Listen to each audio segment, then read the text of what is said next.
নমস্কার, আপনারা শুনছেন উত্তরের কণ্ঠ। উত্তরের কণ্ঠ থেকে তাহাদের কথা নামক একটি অনুষ্ঠান সম্প্রচার করা হচ্ছে। আজকে আমরা অন্দরন পূর্বে 1 অঞ্চলে চৌধুরী মোড় স্থানে আমাদের বর্ষিয়ান পুরনো কর্মী শ্রদ্ধেয় নিপেনদা অর্থাৎ নিপেন বর্মা মহাশয়ের সঙ্গে আমরা কথা বলব। যখন বিজেপির কোনো এমএলএ ছিল না, কোনো পঞ্চায়েত ছিল না, এমপি ছিল না, তখন এই নিপেনদার মতো মানুষেরা এই বিজেপিটা করতেন। ছিলেন তখন জেলা নেতৃত্ব সেনবাবু, মন্টুবাবু, এদের সঙ্গে নিপেনদা রাজনীতি করছেন। উনি ব্যক্তিগত জীবনে ভাইয়ার সঙ্গীত শিক্ষকের ভূমিকা পালন করতেন, আর সঙ্গে সঙ্গে বিজেপি পার্টিটাও করতেন। আচ্ছা নিপেনদা, ভালো আছেন তো? এই আছি কোনো রকম আর কি। এখন তো অসুস্থ একটু। আচ্ছা, অসুস্থ। কেউ দেখতে আসে?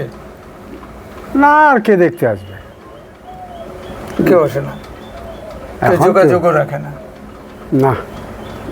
আচ্ছা, আপনার এই যে বিজেপিটা আপনার করছেন, কীভাবে যুক্ত হলেন বিজেপির সঙ্গে? আমি যখন করছি তখন তো বিজেপি তো প্রথমে করি নাই। প্রথমে তো বিজেপি ছিল না, তখন ছিল বিশ্ব হিন্দু পরিষদ। হ্যাঁ। রঞ্জন ভূঁইয়া, তারপরে কালীপদ সরকার, তারপরে দিলীপ ভগত, এরা প্রথমে আইসা আমাদেরকে বিশ্ব হিন্দু পরিষদের থেকে প্রপোজাল দিল যে আপনারা আমাদের হিন্দুর স্বার্থে কিছু করুন।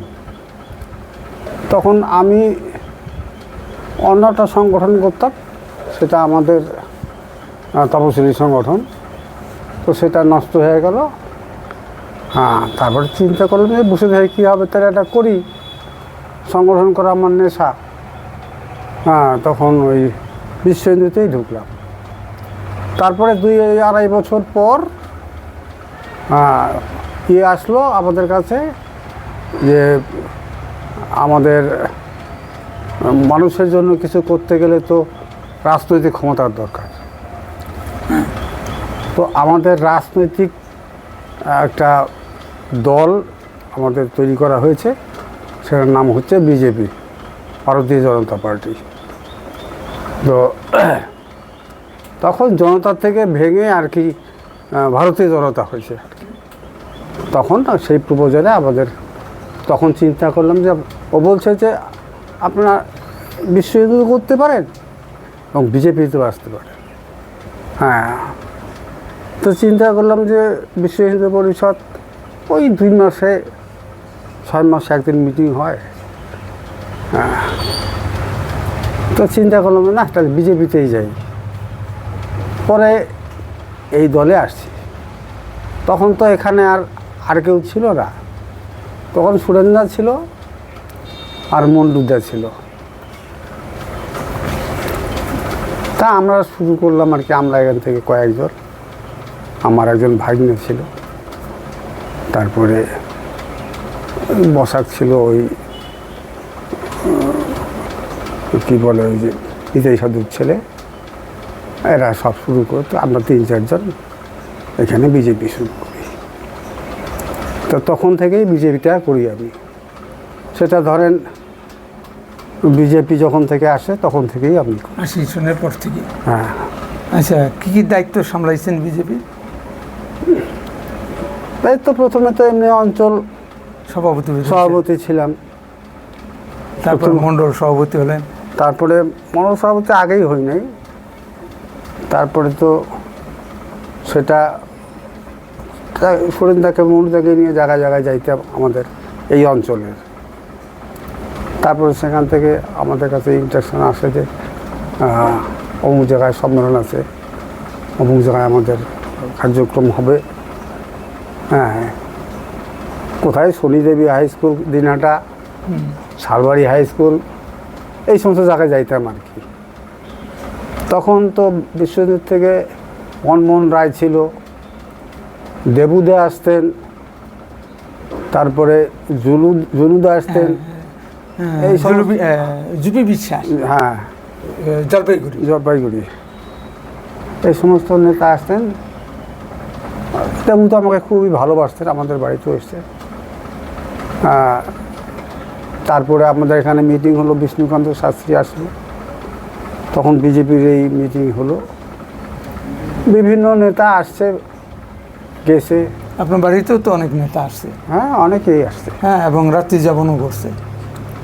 রাত্রি যাপন আমার বাড়িতে ছিল না, কারণ আমার তেমন ঘরটারও তো ছিল না, রাত্রি যাপন করে নাই, কিন্তু এমনিতেই আসছে আর কি আমার বাড়ি। আচ্ছা, তা এই কিছুদিন আগে বোধহয় কত, তারপরে এই যে শুরু হলো, মানে তারপরে তো শঙ্কর, এখানকার শঙ্কর রায় দলপলের, হ্যাঁ, মন্ডল সভাপতি। ও হলো মণ্ডল সভাপতি।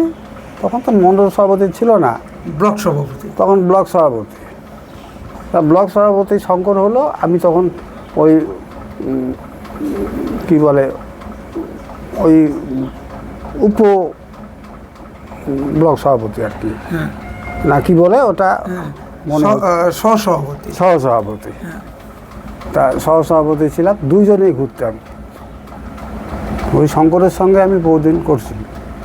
তারপর ব্লক সভাপতি। হ্যাঁ, তারপরে কিছুদিন বসেছিলাম। বিমল সরকার যখন আসলো তখন বসেছিলাম।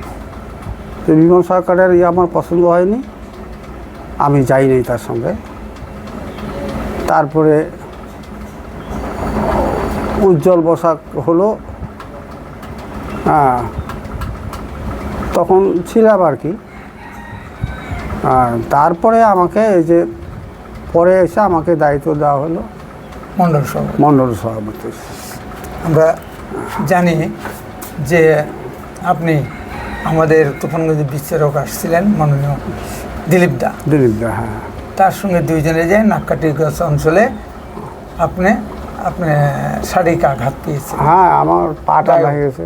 হ্যাঁ, পাটা ভেঙে গেছে। হ্যাঁ, পা ভেঙে দিয়েছিল এই বিজেপির কাজ করতে যায়। হ্যাঁ, দুঃখ লাগে যে এরকম একটা মোমেন্টে এইভাবে সংগঠন করার পরেও আজকে আপনার মার তো আমি আরও বেশি খাইছি দাদিয়ালে গিয়া। হয়তো দাদেলে গিয়া সেখানে তো আমাকে প্রায় 70-80 জন লোক আমাদের ঘিরে ধরে মারছিল। সে আমাকে মারছে, আর এই যে রাজদীপ শর্মা, দুজনকে সেখানেও খুব মার খাইছে, খুব মারছে আমাদের, কত লাথি ঘুষি তার কোনো ঠিক নাই। তো এরকম খেয়েছি আর কি বিজেপি করতে গিয়ে। এটা ঘটনা। তা দল যত বড় হয় সমস্যা বাড়ে। তা একটা জিনিস না বললেই নয়, হ্যাঁ, দীপেন্দার মতো মানুষ মণ্ডল সভাপতি, যেখানে এখন বিজেপির নাম নিয়ে অনেকে অনেক কিছু করে, টাকা পয়সা তুলে। আমি যখন ছিলাম তখন তো এই যে জন বার্লা, হ্যাঁ, সে তো এই আমাদের তুফানগঞ্জ এমএলএ সিটের মধ্যে, মানে অ্যাসেম্বলির মধ্যে আর কি, আমার অঞ্চলেরই 4000 ভোট প্রায়। হ্যাঁ, মানে আমার অঞ্চলের 3300 ভোট, আর ধলপলে এই 700 ভোট, এই দিয়ে 4000, আর বারকদালি 1-2 মিলে এটা 19 3000 ভোট। হ্যাঁ, 19-এ এই 19-এর যে ইলেকশনটা আমাদের এই তুফানগঞ্জে, আমাদের এই আমার মণ্ডল, হ্যাঁ, এইটুকু এই 7000 ভোটেই জন বার্লা এখানে জিতেছে, লিড পাইছে। একটা ঘটনা। হ্যাঁ, তা এইখানে ওই যে আপনি কোথায় কি টাকা পয়সা তুলছেন এরকম একটা প্রশ্ন আসে। হ্যাঁ, আসছিল। হ্যাঁ, আমি যখন আমাদের জন বার্লাকে মানে লোকসভা ইলেকশন যখন আমরা জিতলাম, তখন তো আমার এখানে সবাই আইসা ধরলো। আমার যে 66টা বুথ ছিল আর কি, 4টা অঞ্চলের মধ্যে, মণ্ডলে, হ্যাঁ, 4টা অঞ্চলের মধ্যে আমার 66টা বুথ ছিল। সেই 66টা বুথের মধ্যে এখন 66টা বুথের লোকই যদি আপনার কাছে ধরে, আমাদের কিছুদিন আমরা আনন্দ করবো, আমরা মিছিল করবো, বিজয় উৎসব করব। হ্যাঁ তা আমার কাছে তো, আমি তো গরিব মানুষ, আমার তো কাছে পয়সা নেই। হ্যাঁ তখন আমরা কয়েকজন মিলে চিন্তা করলাম যে তাহলে কী করা যায়, কিছু কালেকশন করি। হ্যাঁ তো কালেকশন করা যাবে না এটা আমি জানতাম না। তারপরে কালেকশন করতে গেছি শুধু ওই রঞ্জিত ছেলের ইয়েতে। তো সেখানে যাওয়ার পরে রঞ্জিতকে বললাম যে রঞ্জিত এরকম আমি আসছি একটু কালেকশনের জন্য, কিছু কালেকশন তোর দিবি। তো রঞ্জিত সঙ্গে সঙ্গে ফোন করলো মালতীর আবাকে। মালতীর আবাকে ফোন করলো, মালতীর আবা ওর সঙ্গে কী আলাপ করলো। মালতীর আবা বলছে যে নিবেন তাকে দে ফোনটা। তা আমাকে ফোনটা দিল। আমাকে ফোনটা দেওয়ার পরে মালতীর আবা জিজ্ঞাসা করতেছে আপনি কেন গেছেন। আমি বলছি বৌদি এরকম তো এখন সবাই আমার এই যে 166টা বুথ, সব বুথে সভাপতিরা এসে ধরছে, তারা বিজয় উৎসব করবে, তো কিছু টাকা পয়সা যাচ্ছে। তা আমি যদি 100 করে টাকাও দেই তাহলে তো আমার প্রচুর পয়সার দরকার। হ্যাঁ 6600। 6600। তা আমি বললাম যে 100 করে তো আর দেওয়া যাবে না, মিনিমাম অন্তত 500 করে দিতে হবে, তাহলে কিছুটা ওরা করতে পারে, আবির টাবির কিনতে পারবে। তো এই চিন্তা করে রঞ্জিতকে বললাম, এই রঞ্জিতের কাছে আসছি আর কি। তারপরে ওখানে উনি কেন গেছেন হাজির। আমি কই দেখেন আপনি যদি দেন পয়সা, আপনি যদি ওখানে কিছু পয়সা দেন হ্যাঁ এদেরকে দেওয়ার জন্য, হ্যাঁ তাহলে আমি এর কাছে 1 পয়সাও নিব না। আর আমি তো একা যাই নেই, হুম আমার সহসভাপতি গেছে বিশ্বজিৎ বর্মা, হ্যাঁ হ্যাঁ তারপরে ওখানকার সভাপতি, তারপরে আমাদের এই অঞ্চলের হচ্ছে কি বলে ওটাকে, যুব সভাপতি। না যুব সভাপতি না, শক্তি প্রমুখ গেছে। আমরা গেছি প্রায় 5 জন 6 জন গেছি। তো 6 জনকে নিয়ে সেই কালেকশনটায় গেছি আমি তো একা যাইনি, পয়সা বাড়ার জন্য যাইনি, আমি গেছি কিছু পয়সা আনার জন্য। তা এখন আপনি যদি দেন তাহলে আমি এর কাছে 1 পয়সাও নিব না, আমি চলে যাব। কয় ঠিক আছে রঞ্জিতকে দেন। তারপর ফোনটা আবার রঞ্জিতকে দিলাম। রঞ্জিত এখন কী আলাপ করলো, হ্যাঁ তা আমি পরে রঞ্জিতকে জিজ্ঞাসা করলাম কী রে কী বললো। কয় না ওই আইসে পরিচয় করাই দিবি। ভালো কথা, আইসে যদি পরিচয় করাই দেয় ভালো কথা। তাহলে আমাদের কালেকশনের কথা কিছু বললো না, তাহলে যদি আমরা চলে যাই। তো এখন বলেছে না আসিস যখন তোমার একটা মান সম্মান আছে, ও 25,000 টাকা আমাকে দিয়েছে। ওইটাই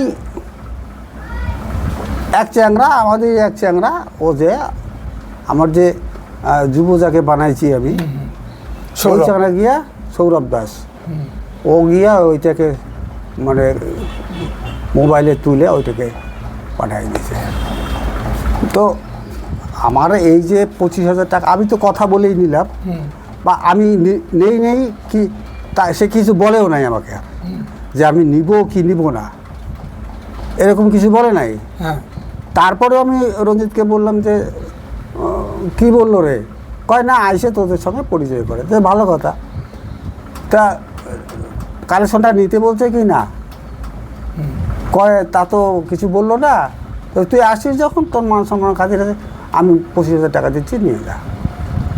ওটা আমি নিয়ে আসছি, এইটাই আমার অপরাধ।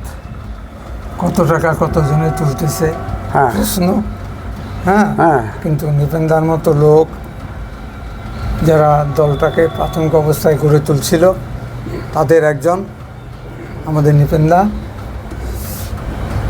সে যাই হোক, তা দল তো আস্তে আস্তে বড় হচ্ছে। দল এখন ভবিষ্যৎ প্রজন্ম, আজকে নিপেন্দা বয়সে ভারে কর্মক্লান্ত, ভবিষ্যৎ প্রজন্মের জন্য আপনার আশীর্বাদ কী থাকবে? না আমার কি আশীর্বাদ করবো আমি, পার্টি তো চলছে, বড় হবে পার্টি। ক্ষমতায় আসবে, ক্ষমতায় আসবে। ক্ষমতায় আসার মতো কিন্তু পরিস্থিতি- আমার তো মনে হয় যে ক্ষমতায় আর আসবে না, কারণ এখন যারা নেতৃত্ব দিচ্ছে এরা তো শুধু এখান থেকে আসে খাওয়ার জন্য আসছে, এরা সংগঠন করার জন্য আসেনি।